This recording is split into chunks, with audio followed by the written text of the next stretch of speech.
여러분 안녕하십니까, 진성호입니다. 방금 전 국민의힘 권성동 원내대표, 당대표 직무대행이 국회 교섭단체 연설을 했습니다. 자, 최근 권성동 대표는 이래저래 발언으로 해서 논란도 있었고 본인도 여러 차례 사과를 했습니다. 오늘 권성동 대표의 연설은 상당히 겸손했습니다. 그렇지만 윤석열 정부의 성공을 위해서 힘을 싣는 발언들이 계속됐습니다. 이 번지르르한 말은 별로 없었습니다. 그렇지만 내용은 특히 민노총의 불법 파업이라든지 또 최근 있었던 북한 어부 강제 북송 등에 대해서는 단호한 어조로 연설을 이어갔습니다. 무엇보다 지금 윤석열 정부 초기, 오늘도 조선일보 칼럼에도 나왔지만 큰 잘못을 한 것은 없는데 국민들은 불쾌해한다. 이 점에 착안한 것 같습니다. 상당히 겸손한 어조의 연설은 이어졌습니다.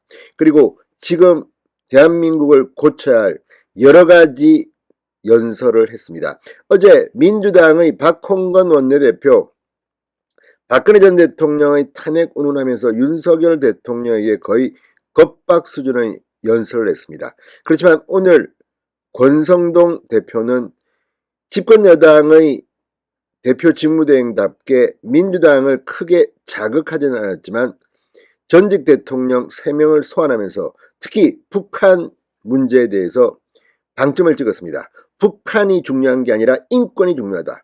북한 인권을 부각시켰습니다. 그리고 지금 대우조선 해양에서 벌어지고 있는 파업에 대한 분명한 입장, 또 주 52시간 근무제에 대한 입장 등을 밝혔습니다. 지금 대한민국 경제는 위태위태합니다. 자, 윤석열 대통령을 뽑아준 국민들에게 이제 윤석열 정부의 집권 여당이 뭘 하겠다는 분명한 메시지를 던졌습니다. 진성호의 직설 시작합니다. 방송에 앞서 아직 진성호 방송의 구독자가 아니신 분은 붉은색 구독 버튼 눌러주십시오.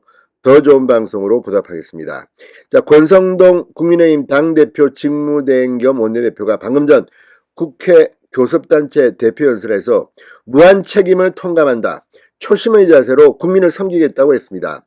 대통령 3명이 남북 정상회담을 했지만 평화가 왔냐? 북한 인권재단 설립이야말로 자유민주주의 국가와 의회가 할 일이라고 말했습니다. 대통령 3명이라는 것은 김대중, 노무현, 문재인 이 3사람을 말합니다. 권 직무대행은 자신의 연설의 상당 부분을 문재인 정부를 비판하고 앞으로 윤석열 정부가 할 일을 제시하는 것으로 뽑았습니다. 자, 권 직무대행은 오늘 최근 당 안팎에서 일었던 여러 내용과 관련해서 사과부터 했습니다. 당내 문제로 걱정을 끼쳐드렸다. 국회 정상화 지연에 무한 책임을 통감한다. 허리를 90도로 숙여 사과했습니다.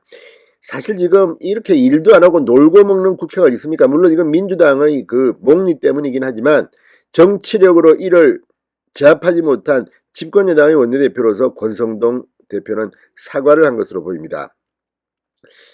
윤석열 정부와 여당은 국민의 밥상부터 신경 쓰겠다. 고물가, 고유가 등으로 서민 경제 생활이 어려운 것과 관련해서 국회가 정상화하면 즉시 유류세 인하 폭을 확대하는 법안부터 처리하겠다고 약속했습니다. 권 직무대행은 부동산 정책과 관련해서 주거 안정과 합리적 조세 제도 수립이 목표다. 종합부동산세 등 부동산 세제 부담을 덜어주겠다는 뜻으로 풀이됩니다. 연금, 노동, 교육개혁에 대해서는 여론을 수렴할 수 있는 투명한 논의기구를 출범시켜 이제 논의를 시작해야 한다고 말했습니다. 대우조선해양 하청노조 파업이 장기화되는 것에 대해서는 강성노조 불법 행위를 엄단해야 한다. 주 52시간제에 대해서는 무차별적 적용은 안 된다. 유연한 잣대를 요구했습니다. 자, 최근 공방의 한창인 서해 공무원 피격, 어민강제 북송 사건에 대해 해수부 공무원이 월북자가 아니라는 유족 입장은 무시하고 북한의 주장만 맹신했다. 북한의 잔혹함인가? 문재인 정부의 무능함인가? 그것도 아니면 둘 다인가? 3명의 대통령이 남북 정상회담을 했고 그때마다 평화를 외쳤지만 그래서 평화가 왔느냐? 자강과 동맹을 통한 강력한 힘만이 우리의 평화와 번영을 보장할 수 있다고 했습니다. 대북 굴종 외교 노선을 폐기하고 자유민주주의 국가로서 단호한 태도를 갖출 것을 약속했습니다. 자, 무엇보다 이 박근혜 정부 시절 2016년 북한 인권법이 통과됐지만 6년째 출범하지 못하고 있는 북한 인권재단, 그리고 이 북한 인권대사에 대해서 언급했습니다. 북한 정권보다 인권이 먼저다. 재단 설립이야말로 자유민주주의 국가와 의뢰가 할 일이다. 자, 이 북한 인권법에 따라 북한 인권 정진과 정책 개발을 담당할 북한 인권재단의 출범을 위해 국회 이사 추천 절차 등이 필요하지만 여야가 대립하면서 지금 수년째 공전하고 있습니다. 문재인 정권은 왜 이렇게 북한 인권에 대해서는 정권, 그러니까 김정은만 겁내지 북한 인민들의 권리는 아예 무시하는 게 아니냐는 비판을 받아왔습니다. 최근 북한 인권대사에는 이신하 고대 정외과 교수가 임명되기도 했습니다. 자, 권 직무대행은 국가적 사회적 난제 해결을 위한 메가 프로젝트, 반도체 같은 초격차 기술 확보를 위해 중점적으로 투자하겠다. 박정희 대통령의 산업화, 김대중 대통령의 정보화에 이어 세 번째 도약으로 글로벌 선도국가가 되어야 하고 이는 협치를 통해서 가능할 것이라고 말했습니다. 그리고 문재인 정권 말기에 임명된 알박기 인사에 대해서는 문재인 정부가 떠넘겼다. 민주당이 사퇴를 요청해야 한다고 강력하게 촉구했습니다. 자, 아무튼 오늘 권성동 대표의 이 연설을 듣고 있으면 나름대로 이제 집권여당 윤석열 정부는 안정화되는 것 같습니다. 이제 지지율을 끌어올려야 합니다. 윤석열 대통령의 지지율이 올라가지 못하면 동력을 찾기 힘듭니다. 무엇보다 권성동 원내대표 본인 말처럼 그동안 논란이 되는 발언들을 많이 했습니다. 국민 눈높이가 아니라 정말 그동안 너무 쉽게 생각하고 정치한 게 아닌가 싶을 만큼 어처구니 없는 발언들이 나왔습니다.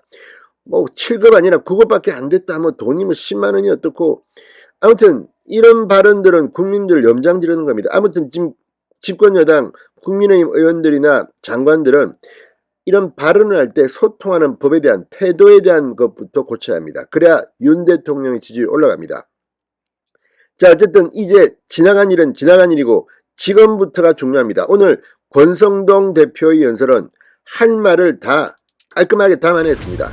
자, 지금부터 이제 국민의힘과 윤석열 정부는 이를 통해 국민들에게 보여줘야 할 시간이 왔습니다. 진성호의 직설이었습니다. 여러분 감사합니다.